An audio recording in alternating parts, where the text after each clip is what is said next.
नमस्कार दोस्तों, मैं फिर आप लोग के बीच हाजिर हुआ हूं। आज आपको फिर क्वेश्चन बताएंगे। देखिए, कहता एक आयताकार 3 सीट 17 मीटर लंबी और 22 मीटर चौड़ी है।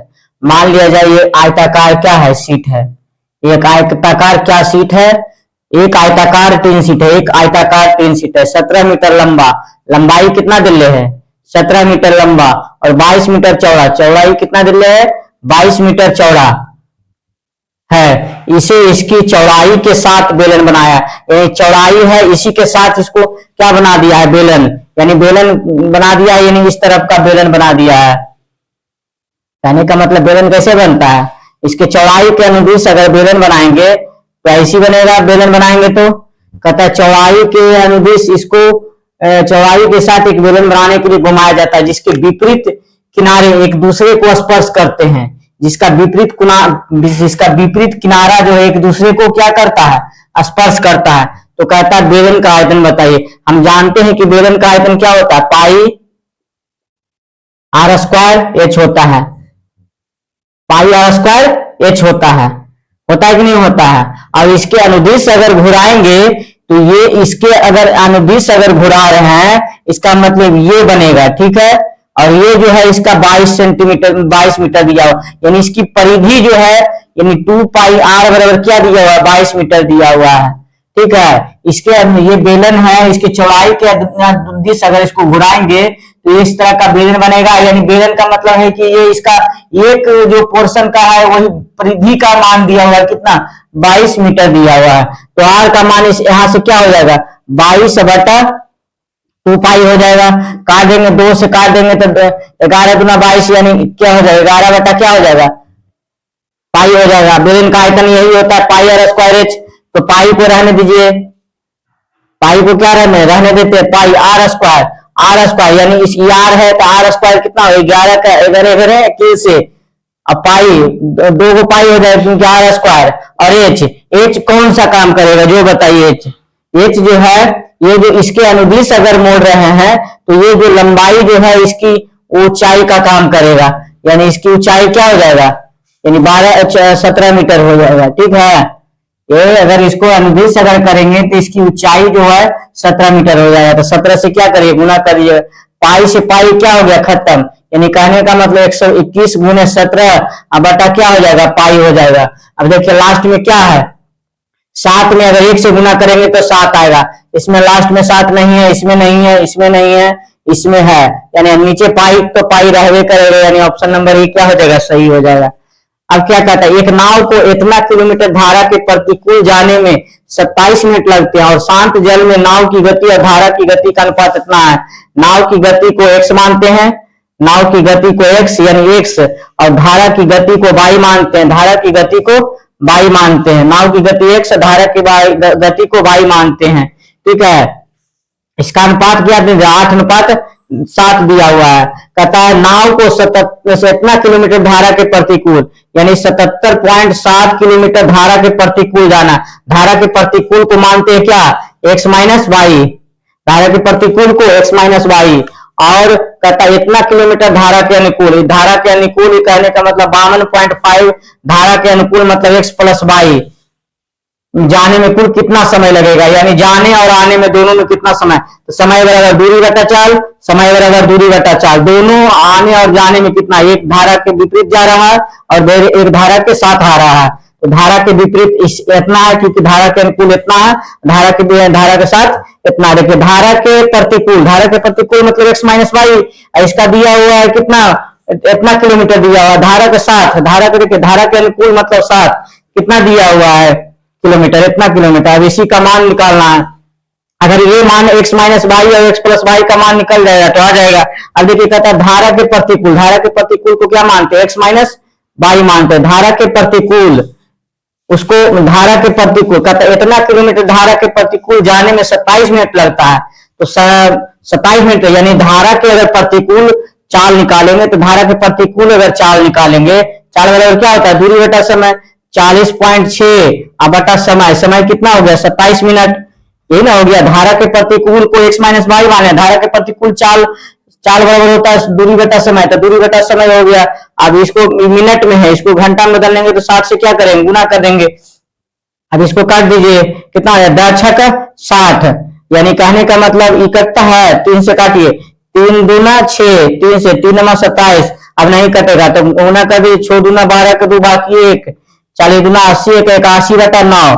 अब इसको भागा दीजिएगा तो कई बार में, 9 नमा 81 और 0 और 9 दूना 18, 9 दूना 18, यानी 90.2 आ जाएगा। यानी देखिए कहने का मतलब हो गया कि 70.7 धारा के प्रतिकूल हमको चाल कितना दिया, 90 पॉइंट क्या दिया हुआ है, 2 दिया हुआ है प्लस, अब इसका 52.5 है। अब देखिए x प्लस वाई का मान निकल जाएगा तो आ जाएगा, कहते धारा के प्रतिकूल चाल दिया हो कितना 90.2 धारा के प्रतिकूल, और यहाँ धारा के प्रतिकूल अंतर कितना है, धारा के प्रतिकूल मतलब अंतर, अंतर कितना का 1, अगर धारा के साथ निकालेंगे तो 8 7 क्या हो जाएगा 15 हो जाएगा, ठीक है। धारा के साथ निकालेंगे तो 8 7 15 हो जाएगा। अब इसी को काट छट करिए, 5 से काटे, 5 3 15, 5 दूना 10, 2 से 45 दूना 90 या 1, यानी कितना हो जाएगा 3, 5 15 5 बाकी 1 4 12 13, यानी 1300 क्या हो जाएगा 53। अब इसी को भागा दीजिए, अब इसी को भागा दीजिएगा तो क्या आ जाएगा,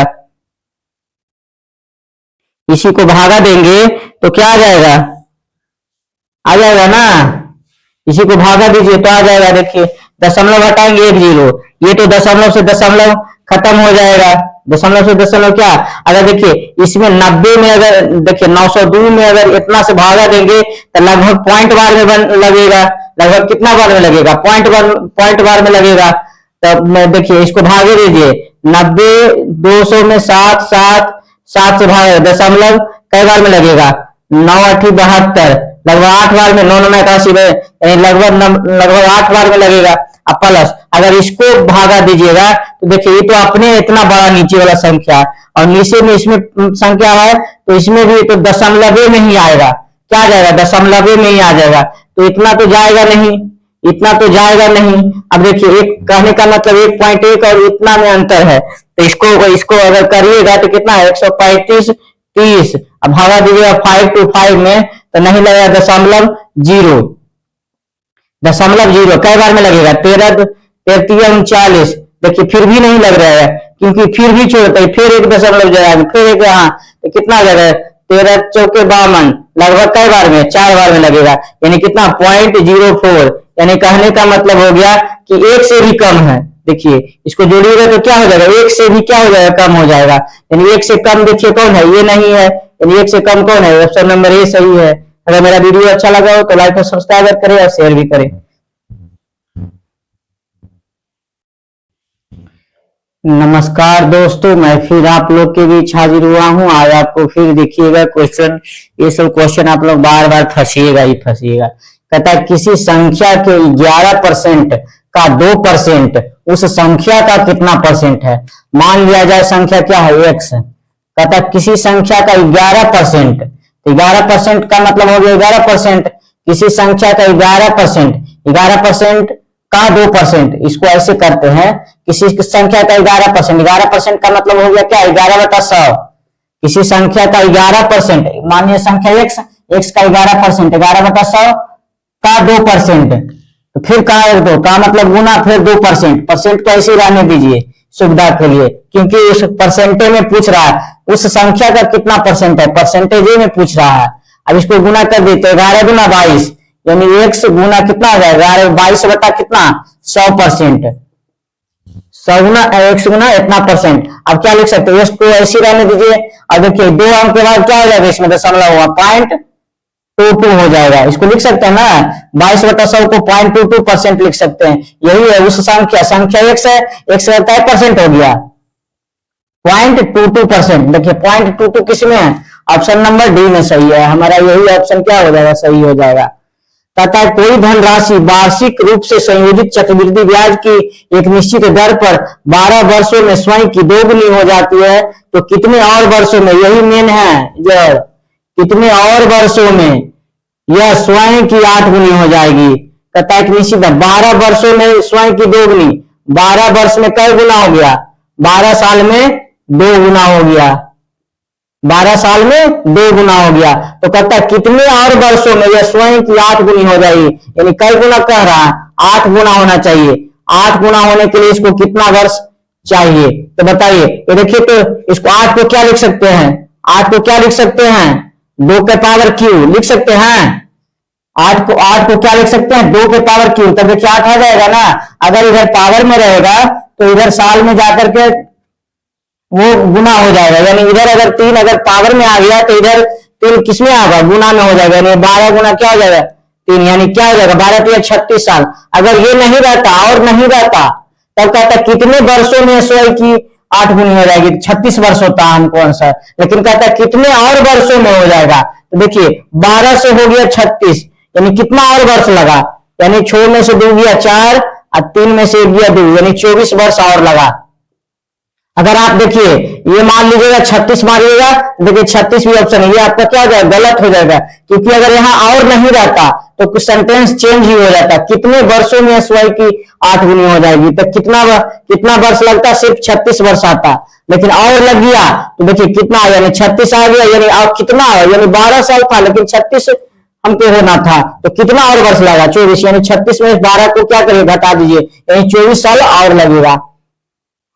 कहता एक गोले का आयतन और एक परिगत लंब वृत्तीय बेलन। देखिए एक गोले का आयतन, एक परिगत मतलब बाहर से, यानी गोला के अंदर क्या है, ये मान लीजिए गोला है, गोला के अंदर क्या है, एक बेलन बना हुआ है। तो गोला के अंदर बेलन ऐसी नहीं बनेगा, अब बताइए गोला के अंदर बेलन ऐसी बनेगा। कहता इसके बाहर एक परिगत क्या बनाया गया है, बेलन बनाया गया है। मान लीजिए क्या है, देखिए सुविधा के लिए बना दिए हैं, ठीक है, हड़बड़ाइएगा नहीं। देखिए क्या हो गया, बेलन हो गया, बेलन। अब देखिए एक गोला है, इसके बाहर में एक क्या बना दिए हैं, बेलन, यानी गोला के बाहर क्या बना दिए हैं, बेलन। तो बेलन ऐसी बनेगा। कहता है इसके लंबवृत्तीय बेलन के आयतन का अनुपात बताइए, यानी पहले गोला का आयतन लेना है। तो गोला का आयतन होता है क्या, गोला का आयतन 4/3 पाई आर क्यू, गोला का आयतन यही होता है। और उसके परिगत किस मतलब कि लंबवृत्तीय बेलन का आयतन क्या होता है, पाई आर स्क्वायर एच होता है। तो पाई से पाई तो क्या हो गया, खत्म हो जाएगा, यानी 4/3 आर क्यू अब बटा, यानी कितना आर स्क्वायर एच, यही का मान निकालना है। तो देखिए मानते हैं कि क्या, तो इसकी त्रिज्या क्या होगी, आर होगी। त्रिज्या कितना होगा, आर होगा। त्रिज्या कितना होगा, आर होगा। तो ये भी क्या हो जाएगा, त्रिज्या होगा। ये भी क्या होगा, त्रिज्या होगा। ये भी क्या हो जाएगा, त्रिज्या हो जाएगा, त्रिज्या होगा। तो बताइए इसकी त्रिज्या आर है, तो देखिए इसका बेलन का जो क्या, बेलन का जो क्या होगा, इसका बेलन का जो है, इसका जो व्यास है, इसका व्यास बेलन का ऊंचाई का काम करेगा, यानी बेलन का जो ऊंचाई होगा, बेलन का ऊंचाई जो होगा, यानी आर प्लस आर, यानी आर प्लस आर यानी 2r। ये जो वृत्त का जो व्यास होगा, ये देखिए वृत्त का जो व्यास यहां से यहां तक है, वही देखिए बेलन का क्या होगा, आर प्लस आर यानी 2r हो जाएगा, यानी इसका ऊंचाई 2r होगा। अब इसी पर धर दीजिए 4/3, आर तो ऐसे ही रह जाएगा आर क्यू, क्योंकि इसका त्रिज्या तो आर क्यू है। देखिए आर स्क्वायर, तो आर तो स्क्वायर ऐसे रह जाएगा। एच बराबर क्या लिख सकते हैं, ऊंचाई एच बराबर क्या लिख सकते हैं, 2 × r। तो एच बराबर क्या लिख सकते हैं, एच बराबर 2 × r, 2r हो जाएगा। अब इसको क्यों लिख सकते हैं 4/3 आर क्यू, अब बटा देखिए तो 2r³ लिख सकते हैं, 2r³। r³ से r³ क्या हो जाएगा, खत्म हो जाएगा, यानी कहने का मतलब हो जाएगा 4/3 अब बटा 2/1, यानी 2 को लिख सकते हैं 2/1। अब इसको क्या लिख सकते हैं 4/3, आई पलट उधर जाएगा, यानी 1/2, यानी 2 दूना 4, यानी कितना जगह 2/3। 2/3 को क्या लिख सकते हैं, 2:3 लिख सकते हैं। देखिए ऑप्शन नंबर किसमें है, डी में है। अगर मेरा वीडियो अच्छा लगा हो तो लाइक और सब्सक्राइब करें और शेयर भी करें।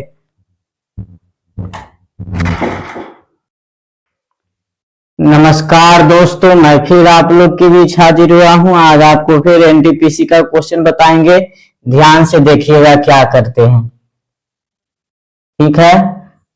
तथा शराब और पानी के 1 लीटर बिलियन में शराब और पानी का अनुपात 5 शराब है, 5:7 है। यदि बिलियन में 5 लीटर शराब और 11 लीटर पानी मिला दिया जाए तो परिणामी बिलियन में शराब का प्रतिशत 40% होता है। तो x का मान क्या होगा? मान लिया जाए क्या है, ये शराब है, ठीक है, और ये क्या है, पानी। कहता है शराब और पानी के 1 लीटर बिलियन में, मतलब पता नहीं है कि टोटल कितना लीटर बिलियन है, लेकिन 1 लीटर बिलियन टोटल है, जिसमें शराब और पानी का अनुपात 5:7 है। मान लेते हैं शराब अगर 5x होगा तो पानी कितना होगा, 7x। यही ना 5 और 7 में रेशियो है। शराब को 5x मान लिए तो पानी को 7x, क्योंकि अनुपात है, अनुपात में x को मान सकते हैं। शराब 5 गुना x 5x और पानी 7 गुना x 5x और 7x। कहता यदि बिलियन में 5 लीटर शराब, बिलियन में 5 लीटर शराब और 11 लीटर पानी मिला दिया जाए तो शराब कितना मिला रहा है, 5 लीटर, तो 5 मिला दीजिए। पानी कितना मिला रहा है, 11 लीटर, तो पानी मिला दीजिए 11 लीटर। कहता शराब में 5 लीटर मिला दिया जाए और पानी 11 लीटर मिला दिया जाए बिलियन में, तो कहता है इसका अनुपात जो है, तो परिणामी बिलियन में शराब का प्रतिशत 40% होता है। अगर शराब 40% होगा, अगर शराब ऊपर वाला है ना, शराब ऊपर अगर 40% होगा तो पानी कितना परसेंट होगा, 60% होगा। शराब कहता है कि टोटल बिलियन में जो है, परिणामी बिलियन में शराब का प्रतिशत 40, तो शराब ऊपर है, तो शराब अगर 40 तो पानी कितना होगा, 60, तब ना टोटल मिलकर के 100% होगा, ठीक है। अब आगे देखिए, इसको काट देते हैं, 20 गुना 40, 20 तिया 60, तिरछा तिरछी गुना कर दीजिए, 5 तिया 15x प्लस 5 तिया 15 बराबर 7 गुना 14x प्लस 11 गुना 22। इसको घटाइएगा तो x बराबर कितना आ जाएगा, 15 में से 14 गया x और 22 में से इधर 15 गया, यानी x बराबर 7 आ जाएगा। अब कहता है कि तो x का मान बताइए, तो x क्या माने थे, x टोटल लीटर, टोटल मात्रा की, टोटल बिलियन की मात्रा है। तो टोटल बिलियन की मात्रा कितना है, 7 और 5 12x। टोटल बिलियन की मात्रा कितना है, 12x है, 7x और 5x, तो टोटल बिलियन का 12x। तो 12 गुना कितना हो जाएगा, x का मान कितना, 7, तो बरसते क्या हो गया, 84। देखिए ऑप्शन नंबर बी मेरा क्या होगा, सही हो जाएगा, ठीक है। टोटल बिलियन था कितना, 1 लीटर है, टोटल यहाँ x का मतलब हो गया 7 5 12x का मान पूछ रहा है हमसे। अब कहता है त्रिभुज एबीसी में बीडी एसी पर लंब है। मान लिया जाए क्या बना लेते हैं, त्रिभुज बना लेते हैं, ठीक है, जिसमें क्या कर लेते हैं, त्रिभुज ए बी और सी, यही है ना त्रिभुज एबीसी। त्रिभुज ए बी सी में बीडी एसी पर लंब है। मान लिया जाए बीडी है कोई, बीडी जो है एसी पर लंब है। देखिए बीडी बीडी बीडी हो गया, एसी पर लंब हो गया, लंब का मतलब इधर भी 90 डिग्री और इधर भी 90 डिग्री लंब हो गया। कहता है डीबीसी, डीबीसी यानी ये कोण दिया हुआ कई डिग्री, 54 डिग्री दिया हुआ, और बीसी पर एक बिंदु इस प्रकार है, यानी बी और सी, यानी यहां पर कोई बिंदु ई, बीसी पर ई बिंदु ई इस प्रकार है, तो बीसी यही है, इस पर एक बिंदु कहीं पर ले लीजिए, ई इस प्रकार है कि सी ए बी, यानी इसको मिलाना पड़ेगा, सी ए बी, यानी ये कोण दिया है कितना, 34 डिग्री। तो कहता है ए बी का मान बताइए, ए ई बी, यानी ये कोण का मान हमको पूछ रहा है। अब देखिए कैसे करते हैं, पहले चलिए बीडीसी में, त्रिभुज बीडीसी में, त्रिभुज बीडीसी में देखिए ये कोण है, ये कोण है, ये कोण, जोड़ तीनों को जोड़ करके 180 डिग्री होना चाहिए, यानी 54 प्लस 90, और इसका कोण कितना होना चाहिए, 180 डिग्री होना चाहिए। तो 180 में अगर ये दोनों कोणों को अगर घटा देंगे, यानी 4 और 9 5 14 घटा देंगे, तो ये वाला कोण नहीं निकलेगा, क्योंकि त्रिभुज के तीनों कोणों का योग कितना होता है, 180 डिग्री होता है। तो ये दोनों कोण को घटा दीजिए इसमें, तो 10 में 4 गया 6, 7 में 4 गया 3, यानी कितना हो गया, 36 डिग्री हो गया। अब देखिए हमको मान किसका पूछ रहा है, इसका पूछ रहा है, ए सी, यानी ये वाला पूछ रहा है। तो देखिए तो ये जो है त्रिभुज ए सी ई का क्या है, बहिष्ठ कोण है। देखिए त्रिभुज ए सी ई का बहिष्कोण है, बहिष्कोण है। देखिए कोण ई जो है, यानी ये कोण में जो देखिए ए सी ई का क्या है, बहिष्कोण है। बहिष्कोण है कि नहीं? हम जानते हैं कि बहिष्कोण दो सुदूर अंतर कोण के बराबर होता है। बहिष्कोण दो सुदूर अंतर कोण के, यानी इसके बगल वाला छोड़ करके ये दोनों का कोण का योग बराबर होगा। तो ये देखिए ये दोनों यानी ए और सी के बराबर होगा। तो ए का मान कितना है 34 और सी का मान कितना है 36। तो 34 प्लस 36 कितना हो जाएगा 6 4 10 के 0 बाकी 1 3 3 6 1 7, यानी इसका डिग्री हो जाएगा 70 डिग्री होगा। समझ में आया कि नहीं? बहिष्कोण जो है यानी ई जो है बहिष्कोण है, बहिष्कोण दो सुदूर अंतर कोण के बराबर होता है। तो दो सुदूर अंतर कोण कौन हो गया 34 डिग्री और 36 डिग्री, तो उसका जोड़ करके जोड़ दिए वो 70 डिग्री आ गया। अगर मेरा वीडियो अच्छा लगा हो तो लाइक और सब्सक्राइब जरूर करें और शेयर भी करें।